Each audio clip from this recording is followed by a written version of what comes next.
بسم اللہ الرحمن الرحیم۔ قوم عاد دنیا کی تاریخ کی ایک طاقتور قوم گزری ہے۔ یہ لوگ بہت ہی لمبے قد و قدامت کے تھے۔ اپنی طاقت کے بل بوتے سے یہ لوگ بہت جلد پورے یمن پر قابض ہو گئے۔ ان پر کئی بادشاہوں نے حکومت کی، مگر وہ بادشاہ ایسے آئے جن کی حکومت عظیم اور جاؤ جلال والی تھی۔ ان میں سے ایک کا نام شدید اور دوسرے کا شداد تھا۔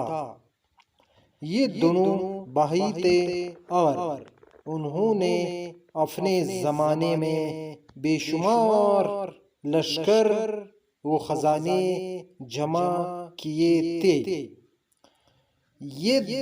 یہ دونوں بھائی ارم بن سام بن نوح کی اولاد میں سے تھے۔ ان کی کل حکومت عمان، یمن، عدن اور شمالی عرب کے علاقوں پر تھی۔ جب شدید کی موت واقع ہوئی تو پوری حکومت شداد کو مل گئی۔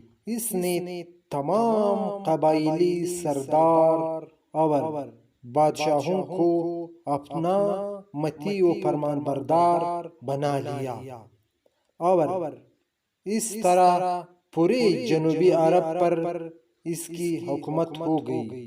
یہی وجہ تھی کہ دنیا کے دیگر ممالک کی بادشاہ اس کے باج گزار ہو گئے۔ اس تسلط اور غلبے نے اس کو اتنا مغرور اور متکبر کر دیا کہ اس نے خدائی کا دعویٰ کر ڈالا۔ اس وقت کہ علماء اور پیغمبروں کے پیروکار نے اسے سمجھایا اور عذاب الہی سے ڈرایا، مگر وہ کہنے لگا، میرے پاس اب دولت و حکومت سب کچھ ہے، اب خدا کی عبادت کی ضرورت نہیں اور میں اب کسی کی اطاعت نہیں کروں گا۔ شداد نے حضرت ہود علیہ السلام کی زبان سے یہ سن رکھا تھا کہ جنت کیسی ہوگی اور اس کی نعمتیں اور خوبصورتی کا کیا عالم ہوگا۔ اس لیے اس نے زمین پر جنت کی تعمیر کا ارادہ کیا۔ وہ کہتا تھا، مجھے اس جنت کی ضرورت نہیں ہے جو خدا نے بنائی ہے۔ ایسی جنت تو میں خود دنیا میں ہی بناؤں گا۔ لہٰذا اس نے 100 معتبر افراد کو جمع کیا اور ہر ایک کو 1000 آدمیوں پر مقرر کیا اور پوری دنیا کے ماہرین کو اردن آنے کی دعوت دی۔ اس نے اپنے بانجے ضحاک کو، جو ایران کا بادشاہ تھا، پیغام بھیجا کہ جتنا سونا چاندی تمہارے پاس جمع ہے وہ فوراً میرے پاس بھیج دو۔ ضحاک نے ایسا ہی کیا۔ اس نے تمام حکمرانوں اور سرداروں کو یہ حکم دیا کہ سونے چاندی کے کانوں سے اینٹیں بنوا کر بھیجے اور کوائے اردن کے متصل ایک مربع شہر جو 10 کوس چوڑا اور 10 کوس لمبا ہو بنانے کا حکم دیا۔ اس کی بنیادیں اتنی گہری کھودوائی کہ پانی کی قریب پہنچا دے۔ پھر ان بنیادوں کو سنگ سلیمانی سے بھروا دیا۔ جب بنیادیں بھر کر زمین کے برابر ہو گئی تو اس پر سونے چاندی کی دیواریں چنوائی گئی۔ ان دیواروں کی بلندی اس زمانے کے گز کے حساب سے 100 گز مقرر کی گئی۔ جب سورج نکلتا تو اس کی چمک سے دیواروں پر نگاہ نہیں ٹھہرتی تھی۔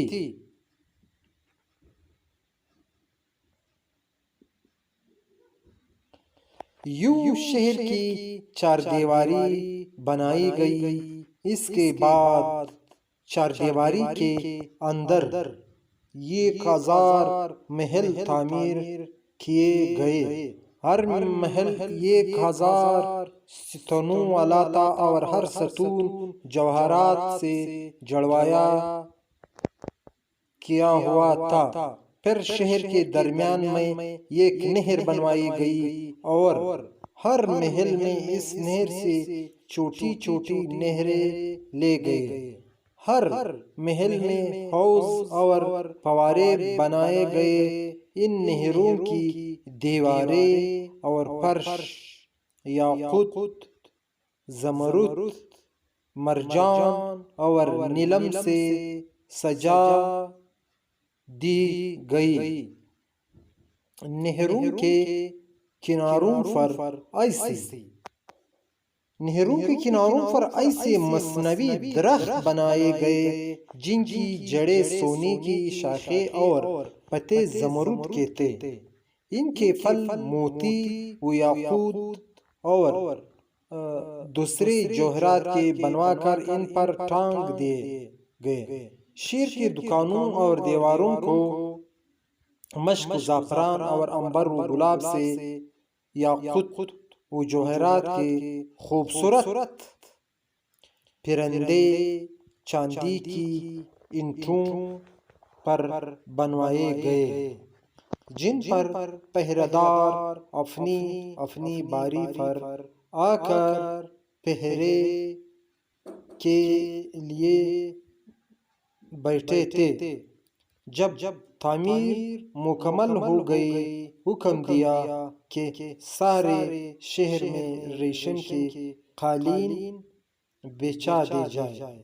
پھر نہروں میں سے کسی کے اندر میٹھا پانی، کسی میں شراب، کسی میں دودھ اور کسی میں شہد اور شربت جاری کر دیا گیا۔ روایتوں میں آتا ہے کہ اس جنت کو بنانے میں 300 سال لگے اور شداد کی عمر 900 سال کے قریب تھی۔